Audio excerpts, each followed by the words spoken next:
बाबा का जन्म किस संवत में किस सन में हुआ था? बाबा का जन्म प्रथम बार तो भृगु क्षेत्र में आए थे बाबा। हाँ ऐसा था। और बनारस जा करके बाबा ने वहाँ पर जो है, अब उड़िया बाबा जब आए तो जब दोनों ने जब एक दूसरे का आमना सामना हुआ, उड़िया बाबा का और श्री महाराज जी का, तो दोनों ने एक दूसरे को साष्टांग प्रणाम किया। धन्यवाद जी। बाबा का जन्म किस संवत में किस सन में हुआ था?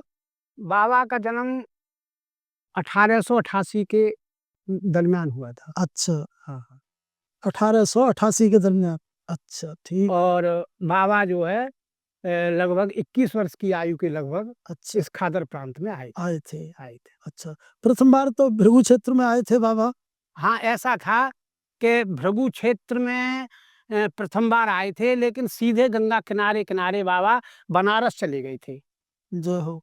और बनारस जा करके बाबा ने वहाँ पर जो है गंगा किनारे पर दशाश्वमेध घाट पर एक कुटिया में बाबा रहे, और वहीं पर बाबा ने जो है गंगा का स्नान किया और भजन करते थे बाबा उसी में। हैं भजन करने के बाद एक व्यक्ति बहुत साधु सन्यासी के रूप में था, वो बाबा के पास पहुंचा। बाबा से कहा, बाबा मैं हरिद्वार जाना चाहता हूँ और आप मेरी कुछ मदद कर दो। तो महाराज जी बोले, भैया तेरी हम क्या मदद कर दे, हमारे पास तो कुछ है नहीं।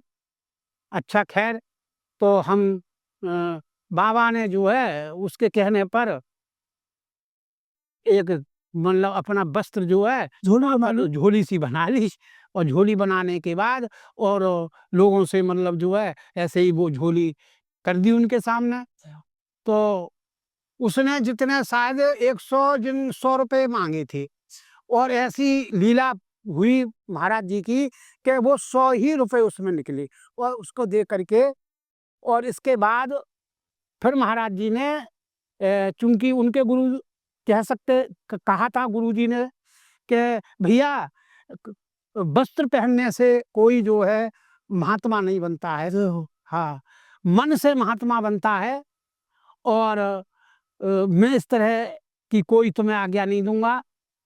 तो फिर महाराज जी ने वहीं दशाश्वमेध घाट पर कहीं रामरज उन्हें मिल गई हैं। हाँ। और एक पात्र में घोल करके और उसमें अपने वस्त्र जो डुबो करके, और महाराज जी ने श्री दिन पहन करके और वो संत का रूप धारण कर लिया।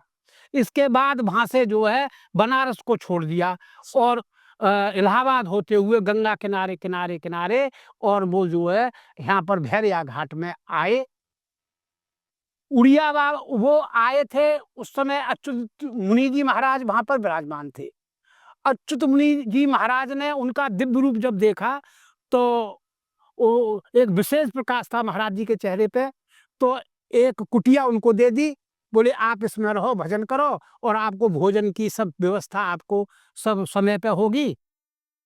इतने में 2-3 दिन के बाद महाराज जी जैसे वहां रह रहे थे, तभी उड़िया बाबा जी आ जाते हैं। अब उड़िया बाबा जब आए तो जब दोनों ने जब एक दूसरे का आमना सामना हुआ, उड़िया बाबा का और श्री महाराज जी का, तो दोनों ने एक दूसरे को साष्टांग प्रणाम किया। और साष्टांग प्रणाम करने के बाद कोई उठा ही नहीं, कोई उठने को तैयार नहीं। क्यों? कि जो पहले उठ जाएगा वो बड़ा बन जाएगा।